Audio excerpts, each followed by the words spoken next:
Among we poor, wife-sharing was common. My husband sold me to the local trapper Rowan for $300. Rowan was considerate and promised not to touch me for 7 days. I turned down his offer directly. It's a 2-minute business for my husband. No point dragging it out. Just close eyes. That night, the old wooden bed creaked for hours. Later, I understood that men were not all the same. So wife lending was nothing new in places like this. Poor men sent their wives out to other households to cook, clean, and bear children. The cheaper arrangements ran less than $50 a year. If a son was born, there was an extra fee on top. Men who couldn't afford to court a wife of their own would scrape together whatever they had and contract one for 2 or 3 years, long enough to get a child. A contracted wife was not there for comfort. Days were for labor, destroyed by a night. My best friend Clara had been contracted out by her husband. She ended up serving 4 men in that household, his father and his younger brother included. When I heard, I cried for nights. I never imagined I'd end up the same. A light flared in the darkness. A tall figure stepped out of the yard, carrying a light. It's Rowan. Lily? He must come to make sure I wouldn't run. I walked to his side, a bitter smile tugging at my mouth. Run? He thought too highly of me. Half-hour ago. My husband Edmund had gone down on his knees, fingers wrapped around my sleeve, face wet with tears. Lily, this is my last chance! I need that money for my test! Just 1 year, that's all I'm asking. When it's over, I'll come get you myself, okay? This was Edmund's 5th failed attempt at the qualifying exams. His family had nothing left. After talking it over with his parents, they decided to contract me out. Rowan had offered the most. Come inside, it's cold out. Watch the step, the threshold's higher than it looks. A hand touched my wrist, steadied me, then let go. Warmth faded fast.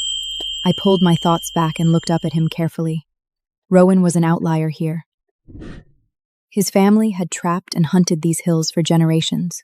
He lived alone at the foot of the ridge and kept to himself. They said he'd trained as a fighter, that he could kill a wolf bare-handed, that he had a temper.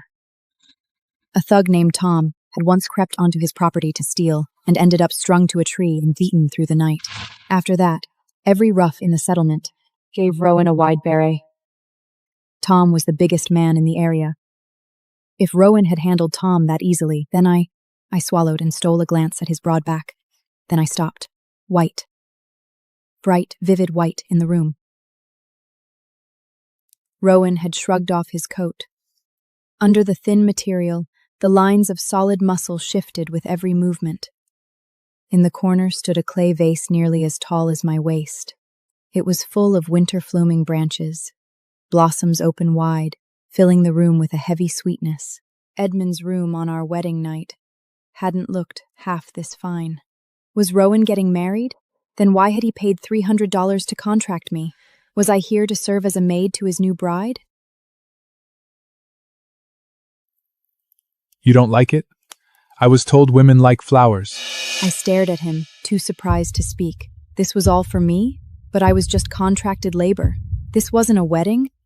Something shifted in Rowan's expression. His jaw tightened. If you don't like it, I'll get rid of it. He turned to go. I caught his arm. Don't! It's beautiful. I love it. That branch alone must have come from an entire flowering tree. The blossoms only grew in the hills, a long climb behind the settlement, hauling it all the way back without breaking a single steb that would have taken real effort. And besides, the contract had been signed at the village elder's office. Both parties were bound. I was going to share a roof with this man for a year, whether I liked it or not. I couldn't afford to make an enemy of him.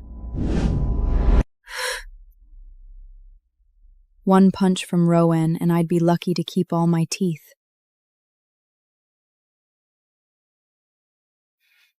You really mean it? I looked at him properly for the first time. He was striking. Clean, sharp features, the kind of roughness that came from years outdoors and not from hardship. A strange feeling moved through me. Maybe, Possibly, it was just possible that Rowan actually liked me. He walked to the table with both his hands and feet doing slightly different things, picked up 2 small cups, and carried them back to me the same way. Drink. And then settle in. Make yourself at home here. Was this a wedding cup? I had no idea why he'd arranged everything like a proper ceremony, but I took the cup and dipped my head. All right. It wasn't the first time I'd drunk one. When Edmund married me, he'd been giddy as a boy finding treasure. He'd held me all through our wedding night and talked until morning, telling me he'd admired me for years, telling me I was the prettiest girl in 10 miles. Marrying me was the best thing that would ever happen to him.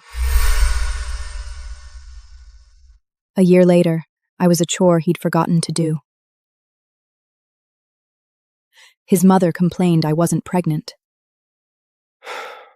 Edmund himself lamented that I couldn't read, and there was no point discussing books or ambitions with me. A real wife could be discarded that easily. A contracted one for a year had no chance at all. I lifted the cup and swallowed it in one go. That burned. It went down my throat like a lit match and landed in my stomach like a small fire. My eyes watered immediately. Hey, are you okay? That's my fault. I should never have bought the rough stuff. Here, water. Drink this. The man in front of me split into 2 and merged back together. I shook my head and tried to focus. Rowan was fussing over me the way someone handles a child who's hurt themselves, carefully tilting a bowl of water to my lips. I sipped. It was slightly sweet. Better? A little better? His hand moved in slow circles across my back, steady and warm even through several layers of cloth. A tall, handsome man talking to me in a low, gentle voice. My head swam harder. I was drunk, I thought. Definitely drunk. I reached out, grabbed Rowan's arm, and started pulling him toward the bed. Come on, let's get this done. Rowan didn't move. He caught my hands with a look of something like panic. Face bright red, stumbling over his words. That won't be necessary. You've just arrived. Everything must feel strange. We can take our time, get to know each other first, and when you feel more comfortable, we can... I let go and gave him a flat smile. It takes 2 minutes to drink a glass of water. You're suggesting we drag this out for 2 weeks?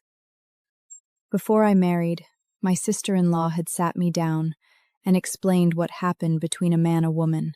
My wedding night with Edmund, I'd been nervous. Then it happened, and I realized it bore no resemblance to what I'd imagined. It was fast. Clothes off, a brief fumbling, 2 or 3 movements, and it was finished. Quicker than drinking a glass of water.